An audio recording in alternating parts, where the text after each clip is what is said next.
So సూర్యుడు రోజు రోజుకి రెచ్చిపోతున్నాడు. ఎక్కడ కూడా తగ్గేది లేదంటున్నాడు. సో ఇదే అంశంపై మనతో మాట్లాడడానికి అసలు వాతావరణం ఎట్లా ఉంది? సీనియర్ ఆఫీసర్ శ్రీనివాస్ ఉన్నారు. సార్ ఏంటి రోజు రోజుకి ఉష్ణోగ్రతలు పెరుగుతున్న పరిస్థితి? ఈ రోజు ఎక్కడ ఎంత ఉష్ణోగ్రతలు నమోదయ్యాయి? ఏం చెప్తారు?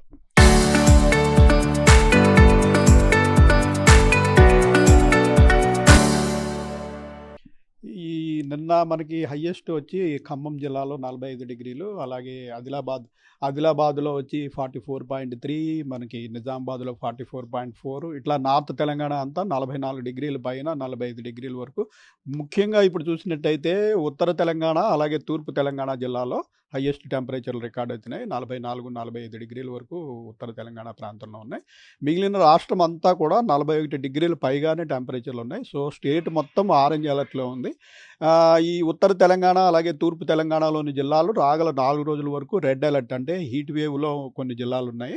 45 డిగ్రీలు దాటితే మనకి red alert in terms of temperature పెడతాము.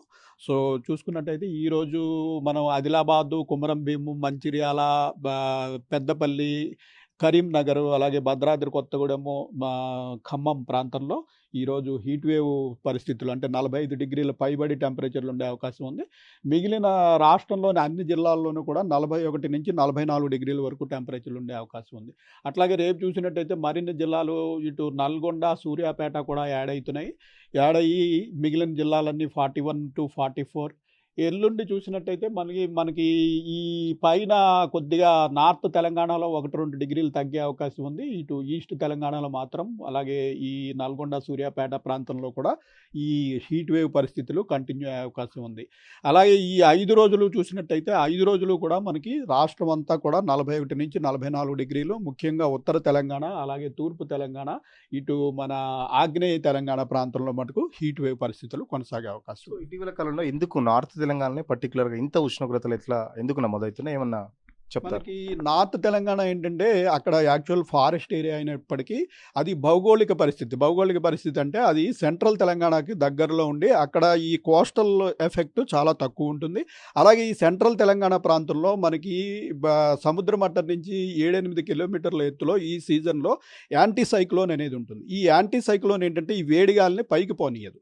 వేడిగాలిని పైకి పోని మామూలుగా ఏంటంటే పరిస్థితి, ఎప్పుడైనా భూమి వేడెక్కి కింద దానికి దగ్గరగా ఉన్న గాలి పొరలు వేడెక్కితే ఈ వేడిగాలి పైకి పోయి మరొక చోటు నుంచి కొంచెం చల్లగాలి ఆ ప్రాంతానికి వచ్చే అవకాశం ఉంటుంది. అయితే యాంటీ సైక్లోన్ ఉన్న ప్రాంతంలో సబ్సిడెన్స్ అంటాము, అంటే పైనుంచి కిందకి గాలులు ఒత్తిడి ఉంటుంది. దీనివల్ల ఏంటంటే ఈ వేడి గాలి ఎటు కదలకుండా ఉంటుంది. అదొక కారణం.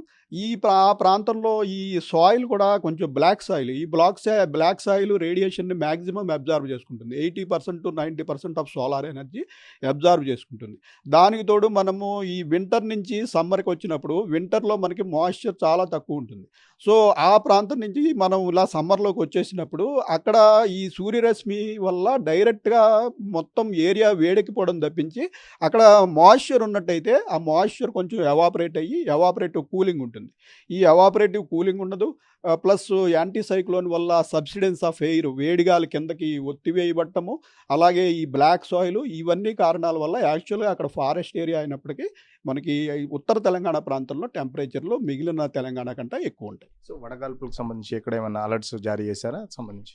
ఈ రెడ్ అలర్ట్ ఉన్న జిల్లాలన్నింటిలో కూడా వడగాల్పుల అలర్ట్ ఉన్నట్టు లెక్క. 45 డిగ్రీలు దాటితే మనకి red alert, heat wave alert అనమాట వడగాల్పులు. సో ఉత్తర తెలంగాణ, తూర్పు తెలంగాణలో రాగల 4 రోజుల వరకు కూడా వడగాల్పుల అలర్ట్ ఉంది. రాష్ట్ర వ్యాప్తంగా మిగిలిన అన్ని జిల్లాల్లో కూడా 41 నుంచి 44 కూడా ప్రమాదకరమైన టెంపరేచర్లే. సో రాష్ట్ర వ్యాప్తంగా కూడా అందరూ అప్రమత్తంగా ఉండాల్సిన పరిస్థితి. సో లాస్ట్ ఇయర్తో పోల్చుకుంటే లాస్ట్ ఇయర్ ఈ టైంతో ఎలా ఉంది? లాస్ట్ ఇయర్ ఎట్లా ఉంది? లాస్ట్ ఇయర్ మేలో మనకి పెద్దగా టెంపరేచర్ లేవండి. లాస్ట్ ఇయర్ మేలో మనకి ఫ్రీక్వెంట్గా ఈ సినాప్టిక్ సిస్టమ్స్ వచ్చేయడం వల్ల వర్షాలు పడిపోయినాయి. మనకి coolest May in 20 years last May 2025 ఏంటంటే ఒక 20 సంవత్సరాల డేటా తీసుకుని చూసినప్పుడు 20 సంవత్సరాలను కూడా 2025 మే మనకి కూలెస్ట్. సో ఈసారి చూసుకున్నట్టయితే లాస్ట్ ఇయర్ కంటే చాలా ఎక్కువ ఉన్నాయి. అయితే ఈ టెంపరేచర్లు మనకి ఒక 10-15 సంవత్సరాల టెంపరేచర్లు చూసుకున్నట్టయితే 2021 నుంచి 2025 వరకు మనకి టెంపరేచర్స్ మైల్డ్గా ఉన్నాయి. కానీ 2015 నుంచి 21 వరకు ఉన్న టెంపరేచర్లు మటుకు ఎక్కువే. సో మనం ఏంటంటే గత 4-5 ఏళ్ళ బట్టి కొంచెం మైల్డర్ సమ్మర్కి అలవాటు పడినాము. అందుకని ఈసారి సమ్మర్ మనకి చాలా ఎక్కువగా అనిపిస్తుంది. అయితే నార్మల్ నుంచి చూసినట్టయితే ఇప్పుడు కూడా మనకి ఈ టెంపరేచర్ టెంపరేచర్స్ 1 డిగ్రీ 2 డిగ్రీయే ఎక్కువ ఉన్నాయి. అంటే నార్మల్ అంటే మనకి 40-50 సంవత్సరాల డేటా ఉంటుంది ప్రతి ప్రదేశానికి. ఆ డేటాతో కంపేర్ చేసుకున్నట్టయితే పెద్దగా పెరిగిపోయిన టెంపరేచర్లు కాదు.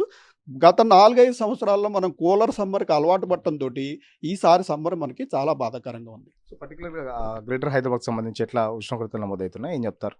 గ్రేటర్ హైదరాబాదు మన సిటీ అబ్జర్వేటరీకి ఈరోజు 41 డిగ్రీలు ఎక్స్‌పెక్ట్ చేస్తున్నాము. కానీ సిటీలో వేరియేషన్ ఉంటుంది. 41-43 డిగ్రీల వరకు కూడా సిటీలో వివిధ ప్రాంతాల్లో టెంపరేచర్లు ఉండే అవకాశం ఉంది. ఏం చెప్తారు సార్? ప్రజలకు సంబంధించి ఎలాంటి జాగ్రత్తలు తీసుకోమంటారు? ఏ టైంలో బయటికి రావాలి? ఏ టైంలో బయటికి రావద్దు? ఏం చెప్తారు? ఈ టెంపరేచర్లు ముఖ్యంగా మనకి 11 గంటల నుంచి 4 గంటల వరకు చాలా ప్రమాదకరమైన టెంపరేచర్లు. ఈ టెంపరేచర్ల సమయంలో ఆరు బయట పని చేయడం కానీ, ఈ ప్రయాణాలు చేయడం కానీ చాలా డేంజరస్. సో, ఇటువంటివి కంటిన్యూస్‌గా చేయకూడదు. తప్పకుండా పని చేయవలసిన వారు కూడా అట్‌లీస్ట్ హాఫ్ ఎన్ అవర్‌కోసారి నీడ పట్టుకొచ్చి బాడీ కంటిన్యూస్‌గా హీట్ ఎక్కకుండా చూసుకోవడం చాలా ఇంపార్టెంట్. ఎప్పుడూ ఒక వాటర్ బాటిల్ దగ్గర పెట్టుకొని దాహం అయినా కాకపోయినా సరే ఒక గ్లాసుడు నీళ్లు గంటకోసారి తాగుతూ హైడ్రేషన్ మెయింటైన్ చేయాలి. అలాగే ఈ ఓఆర్ఎస్ లాంటి ప్యాకెట్లు దగ్గర పెట్టుకుని 2 గంటలకోసారి ఓఆర్ఎస్ ప్యాకెట్ తీసుకోవడము, ఈ మజ్జిగ లాంటి ద్రావణము లేదంటే కొబ్బరి నీళ్ళు ఇటువంటివి కూడా ఫ్రీక్వెంట్‌గా తీసుకొని హైడ్రేషన్ మెయింటైన్ చేయడము, బాడీ కంటిన్యూస్‌గా హీట్ ఎక్కకుండా చూసుకోవడము. ఈ 2 కనుక తప్పనిసరిగా మనసులో పెట్టుకొని పాటించినట్టయితే హీట్ స్ట్రోక్ నుంచి కాపాడుకునే అవకాశం ఉంది. ఎట్లా కోఆర్డినేట్ చేసుకుంటున్నారు స్టేట్ గవర్నమెంట్‌కి సంబంధించి? ఎప్పటికప్పుడు అలర్ట్స్ వాళ్ళకి ఇస్తున్నారా ఏంటి? మన అలర్ట్స్ అన్ని రోజుకు 4 సార్లు మొత్తం అందరి డిస్ట్రిక్ట్ కలెక్టర్లకి, డిజాస్టర్ మేనేజ్మెంట్ అథారిటీకి, మెడికల్ డిపార్ట్మెంట్‌కి అందరికీ కూడా రెగ్యులర్‌గా పంపడం జరుగుతుంది. ఈ పరిస్థితి మనకి గత 10 రోజులు బట్టి ఆరెంజ్ అలర్ట్‌లు, రెడ్ అలర్ట్‌లు ఇలా కొనసాగుతున్నాయి కాబట్టి ఈ అలర్ట్‌లన్నీ కూడా మనం రెగ్యులర్‌గా అందరికీ పంపిస్తూనే ఉంటాం. సో ఫైనల్‌గా చెప్పండి, హాట్ సమ్మర్‌లో దాదాపు హాఫ్ మంత్ అయిపోయింది.